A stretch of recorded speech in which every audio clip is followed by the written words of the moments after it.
Nah sekarang pertanyaannya, berarti hati ini akan jadi tenang kalau kita ingat ke Allah. Oke.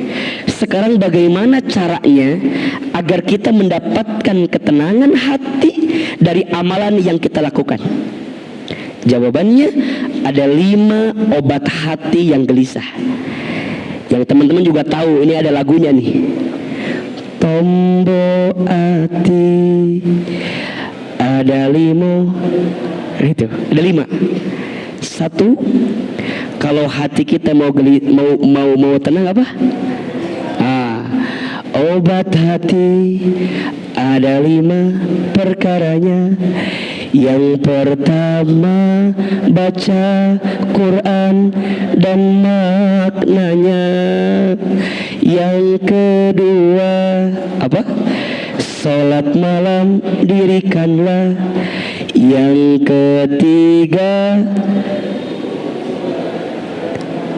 berkumpullah dengan orang soleh.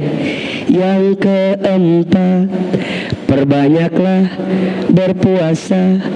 Yang kelima, zikir malam perpanjanglah. 5 obat hati. 1 kita jelaskan, baca Quran dan maknanya. Sok Ahilman tanya, teman-teman lebih banyak baca Quran atau baca WhatsApp? Lebih banyak lihat Quran apa stalking TikTok? Gelisah atau tidak?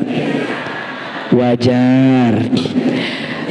Karena yang membuat gelisah siapa? Kita juga. Betul apa betul?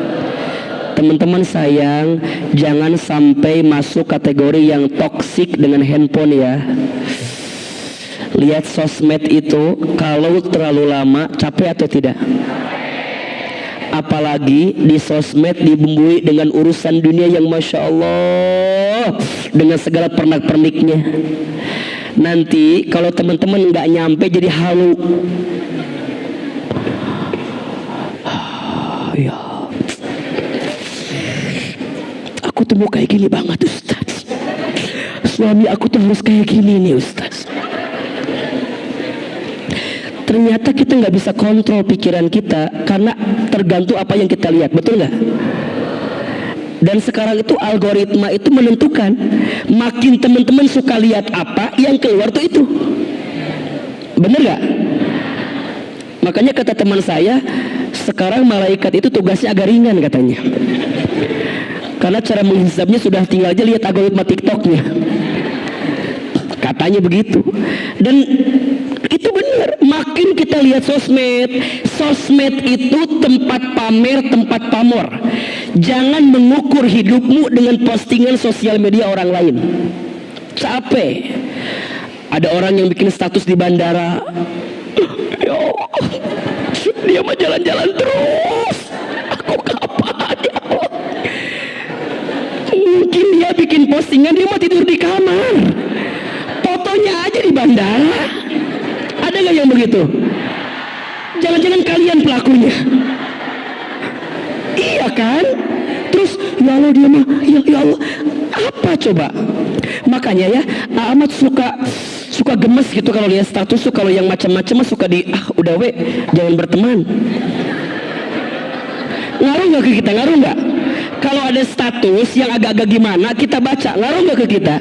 Ngaruh banget. Contoh gini, ZZZ ngantuk. Nah, si atas status tinggal sare ngelilir ke orangnya. Gitu. Diam. Ada yang gini, gambarnya hitam, ada tulisan di bawah, buat yang ngerti aja. Ada nggak yang begitu? Maksudnya apa sih ya tadi? Yang paling sakit siapa coba? Kita yang baca. Buat yang ngerti aja. Kita teh kan penasarannya, nanya, Besti cerita atuh Besti cerita atuh kamu teh kenapa Besti gitu.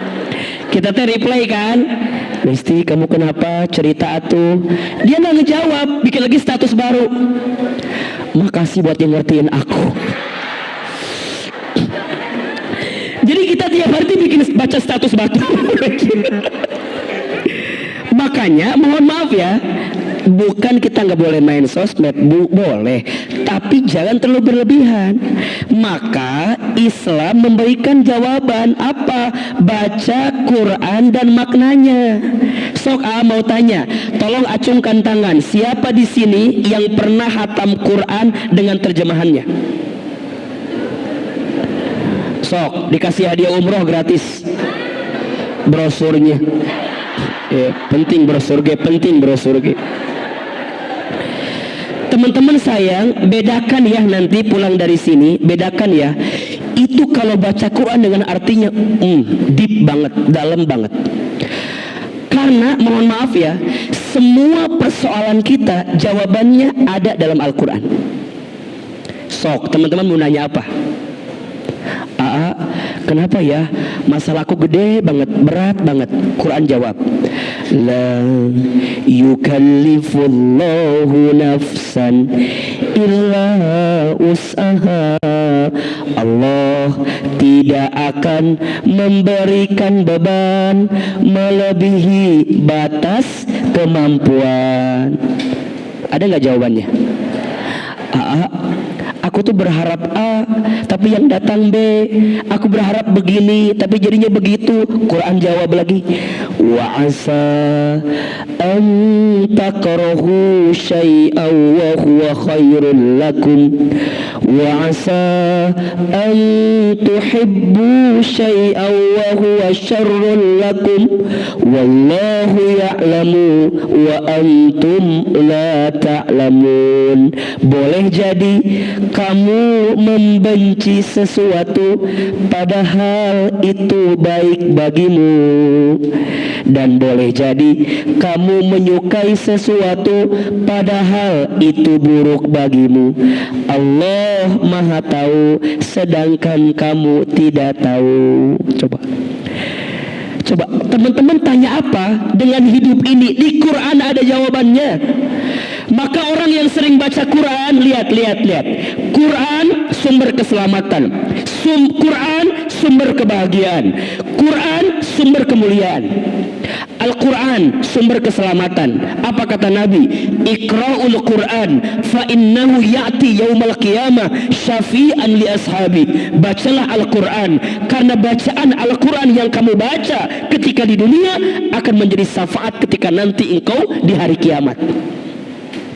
Teman-teman ingat ya, hidup kita di dunia ini gak lama, sebentar. Sering Ahilman sampaikan, setidaknya manusia itu akan mengalami 12 tahapan kehidupan.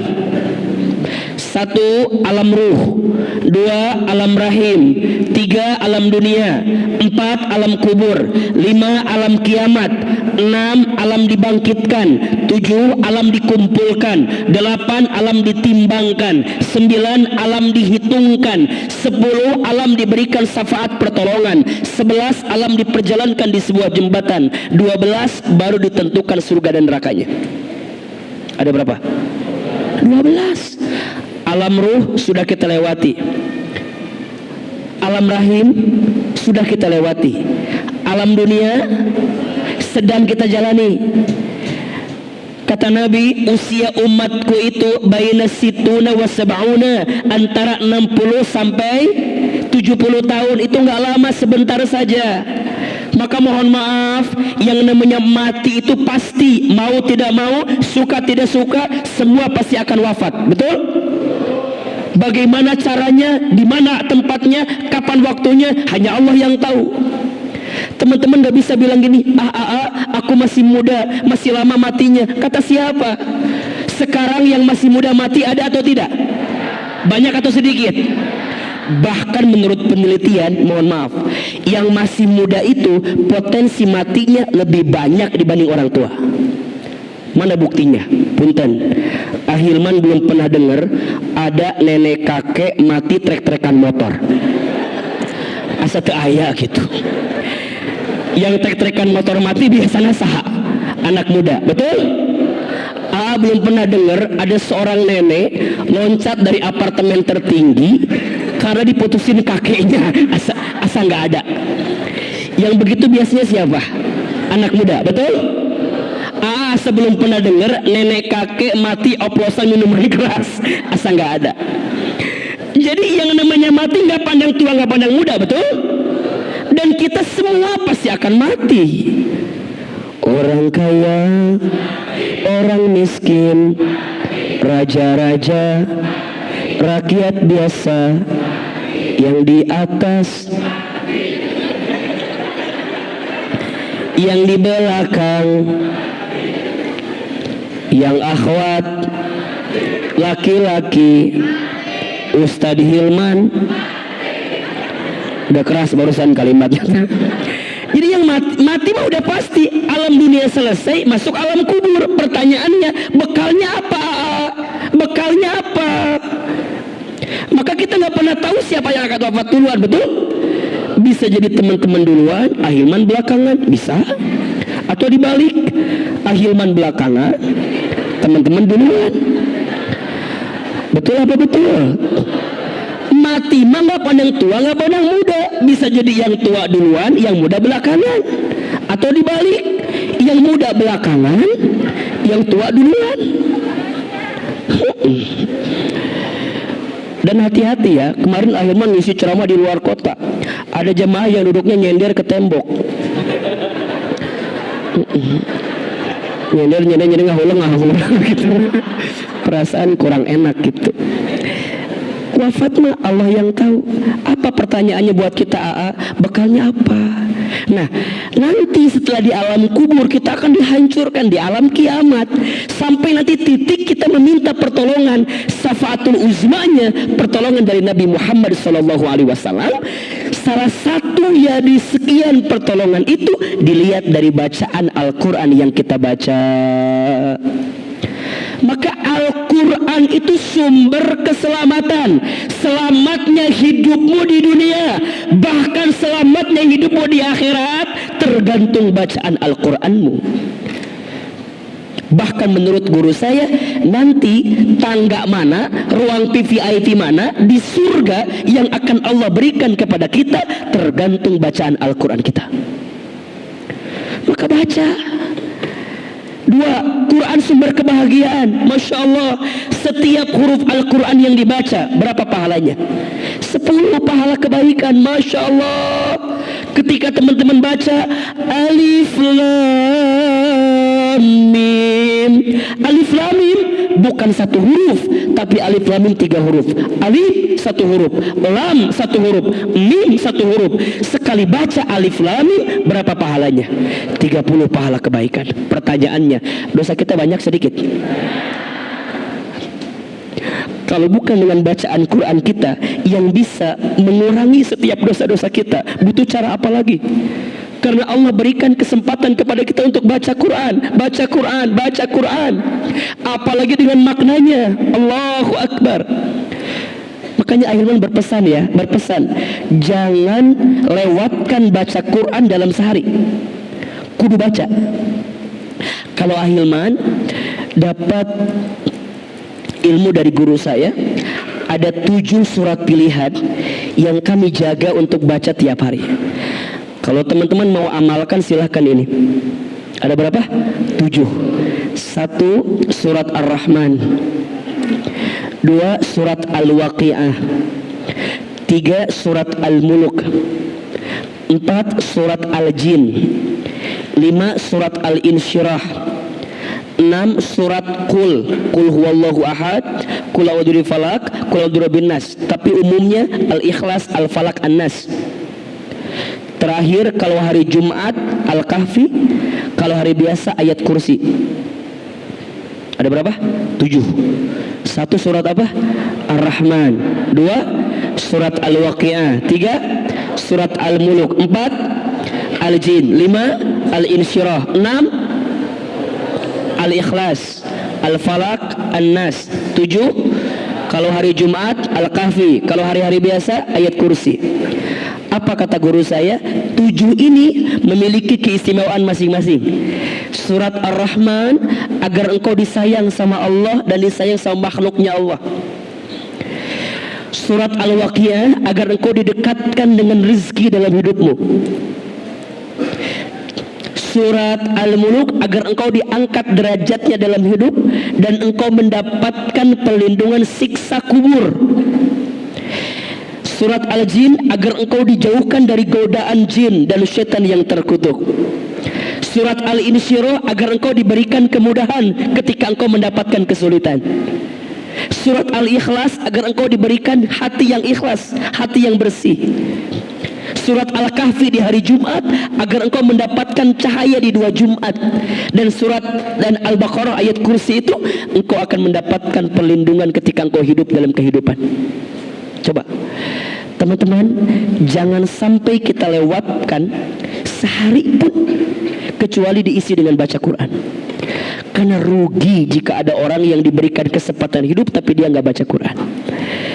Syukur-syukur dengan maknanya, itu lain. Alif Lam Mim Zalikal kitabu la raiba fi hudal lil muttaqin. Berhenti dulu. Demikianlah kitab Al-Quran yang di dalamnya tidak ada keraguan sebagai petunjuk bagi orang-orang yang bertakwa. Innal ladzina yu'minuna bil ghaibi wa yuqimuna as-salata wa mimma razaqnahum yunfikun, yaitu orang-orang yang beriman kepada hal yang gaib, mendirikan salat, berinfakkan sebagian rezeki yang Allah berikan kepadanya. Itu dibaca tuh enak sekali. Dan tolong catat baik-baik, Al-Quran itu sumber kemuliaan. Siapapun yang dekat dengan Al-Quran, Allah izinkan diangkat hidupnya. Ayo kita lihat, ada bulan yang menjadi bulan paling mulia di kalender Hijriah. Apa namanya? Ramadan. Kenapa Ramadan menjadi bulan yang paling mulia? Karena di bulan itu diturunkannya Al-Quran. Syahrul Ramadan alladzi unzila fihi Quran.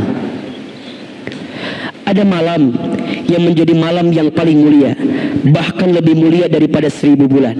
Apa namanya? Lailatul Qadar. Kenapa disebut malam yang paling mulia?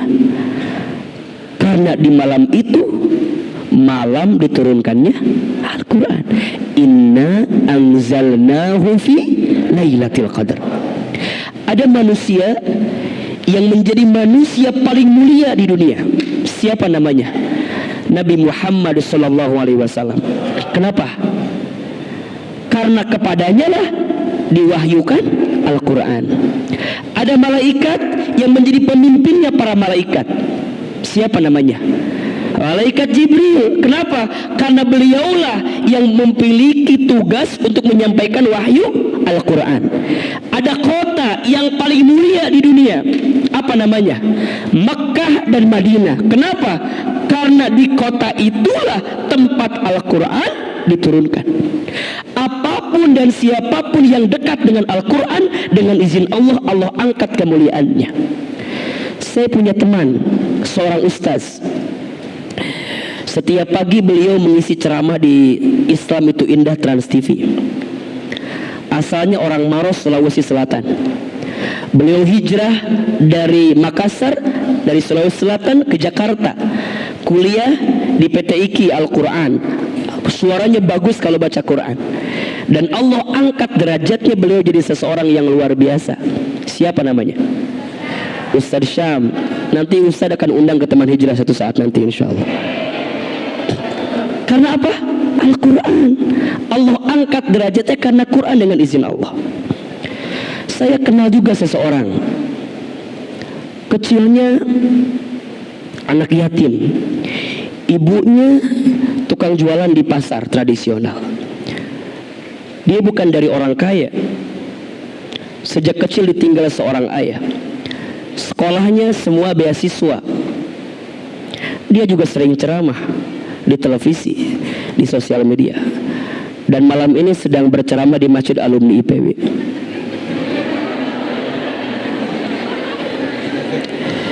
Kalau ditanya, "Aa, Apa yang membuat AA dengan izin Allah sekarang diberikan banyak kebaikan? Jawabannya karena apa?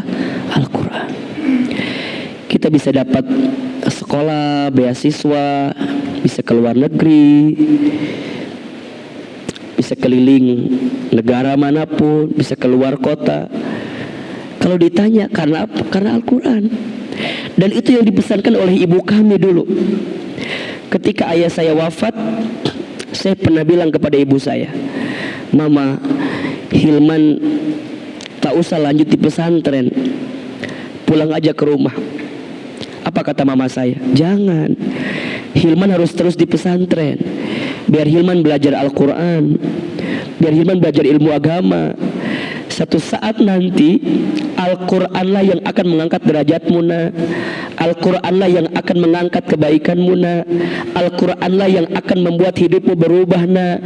Maka belajar terus di pesantren, belajar yang rajin. Dan itu saya pegang betul kalimat ibu saya. Sampai tahun keempat ibu saya sakit stroke. Dan saya kembali bilang ke ibu saya, Mama, kan sekarang Mama udah sakit, gak bisa jualan lagi, gak bisa ke pasar lagi. Dari mana biayanya untuk sekolah Hilman? Apa jawaban ibu saya? Kamu jaga sholat ya, nak. Jaga Quran ya, nak. Nanti kalau kamu paham Al-Quran, belajar Al-Quran, nanti Hilman akan dapat beasiswa karena Al-Quran itu. Singkat cerita, ibu kami kan sakit. Dan saya punya kebiasaan, kalau saya libur dari pesantren, saya pulang ke rumah. Apa yang saya lakukan? Ketika di rumah saya nyuapin ibu saya nemenin ibu saya. Dan ibu saya suka bilang tuh, kalau lagi makan, ibu saya suka nonton ceramah ustadz-ustadz di televisi. Apa kata ibu saya? Iman, iya ma, nanti mama bakal nonton Hilman ceramah di televisi ya, kayak ustadz-ustadz itu. Saya bilang gak mungkin ma, kita orang desa, kita orang kampung, kita orang gak punya, gimana caranya? Kata mama saya, shh, jangan begitu nak, aminkan saja. Amin. Ada iklan pakai bahasa Inggris. Ibu saya bilang nanti Hilman bakal jalan-jalan ya pakai bahasa Inggris, maksudnya ke luar negeri. Akan sekolah ke luar negeri ya, nak ya. Saya bilang nggak mungkin, dari mana biayanya? Kita kan orang nggak punya. Kata mama saya, jangan begitu, aminkan saja. Amin. Ibu kami pernah dapat sejadah gambarnya Ka'bah, hadiah dari orang yang pulang haji umroh. Setiap selesai sholat, ibu kami baca talbiyah, labbaik Allahumma labbaik, labbaik la syarika lak labbaik. Satu kali saya tanya ibu saya, Mama kenapa suka baca talbiyah setelah selesai sholat? Kata mama saya, dipeluk badan saya, dicium kening saya, diusap pipi saya. Mama ingin sekali berangkat ke Baitullah. Mama doakan ya, Hilman bisa bolak-balik ke Baitullah. Amin. Teman-teman sayang, sekarang apa yang dulu pernah ibu saya utarakan, sekarang kejadian semua. Ibu saya bilang nanti Hilman ceramah di televisi ya, kayak ustadz-ustadz itu. Sekarang terjadi. Walaupun saya sedih, ibu saya tidak sempat nonton saya di televisi, karena Allah lebih duluan memanggil usia ibu saya sebelum saya tampil di televisi. Saya dapat kesempatan exchange student ke Jepang, dapat safari dakwah ke Amerika, Kanada, Timur Tengah, keliling dengan izin Allah. Tapi ibu saya nggak pernah tahu kalau anaknya pernah terbang ke sana kemari. Sekolah kami beasiswa, ibu saya nggak pernah tahu. Kalau ditanya, ustaz hebat ya, ustaz keren ya, shh, yang keren bukan saya, tapi yang keren ibu saya, yang hebat ibu saya. Saya bisa bolak-balik haji umroh dengan izin Allah, membimbing jamaah. Tapi tangan saya belum sempat menggenggam tangan ibu saya untuk bisa berangkat ke Baitullah. Kalau ditanya, apa wasilahnya? Al-Quran. Maka teman-teman, pesan dari Hilman, hatimu akan tenang ketika engkau membaca Al-Quran. Maka mulai malam ini, kalau teman-teman sedang gelisah, sedang terpuruk, sedang terjatuh, ambil air wudhu, ambil mushaf Al-Quran, baca. Pelan-pelan kita akan menemukan jawaban dari di balik kegelisahan kita. Baca pelan baca maknanya, teman-teman akan menemukan jawaban dari setiap kegelisahan yang sedang kita rasakan. Karena Al-Quran adalah petunjuk dari Allah yang bisa menenangkan perasaan kita. Obat hati yang pertama, jika hati ingin lebih tenang dan tidak mudah gelisah, baca Quran dan maknanya. Masih ada 4 lagi, insya Allah kita akan bahas di kajian-kajian yang akan datang, insya Allah. Obat hati yang gelisah bagian kedua sampai yang kelima. Ahilman akan jelaskan 5 amalan ini yang bisa membuat kita untuk lebih dekat dengan amalan ini, dan kita bisa lebih mendatangkan kebaikan dan ketenangan dalam kehidupan kita, insya Allah. Siap baca Quran? Mau baca Quran? Siap baca Quran? Mau baca Quran? Jangan tidur sebelum baca Al-Muluk. Setelah tidur kemudian kita beraktivitas, jangan keluar rumah sebelum kita baca Al-Quran. Karena orang akan mendapatkan kebaikan dan kebahagiaan ketika dia dekat dengan Quran. Kalau sekarang ditanya, kenapa hati saya gelisah? Kenapa hati saya nggak tenang? Tanyakan, mungkin dirimu sedang jauh dari Al-Quran. Mungkin dirimu sedang jauh dalam Al-Quran. Pertanyaannya, Al-Quran yang sering kita baca ketika Ramadan itu sekarang ada di mana posisinya? Jangan-jangan kita masih simpan di lemari, jangan-jangan masih tersimpan di rak lemari kita dan lupa kita baca lagi. Padahal mohon maaf, orang akan terbiasa membacanya dengan kebaikan-kebaikan dalam hidupnya kalau dia mendekatkan Al-Quran dalam hidupnya. Maka pesan Ahilman, obat hati yang gelisah pertama, jika hati ingin lebih tenang, bacalah Al-Quran. Syukur-syukur dengan maknanya, karena itu akan mengantarkan ketenangan dalam hati kita. Masih ada 4 lagi, insya Allah kita akan bahas di kajian selanjutnya. Obat hati yang gelisah part 2. Mudah-mudahan bermanfaat, dan pesannya adalah mudah-mudahan hati kita lebih tenang dan kita bisa lebih dekat dengan Al-Quran. Amin ya Rabbal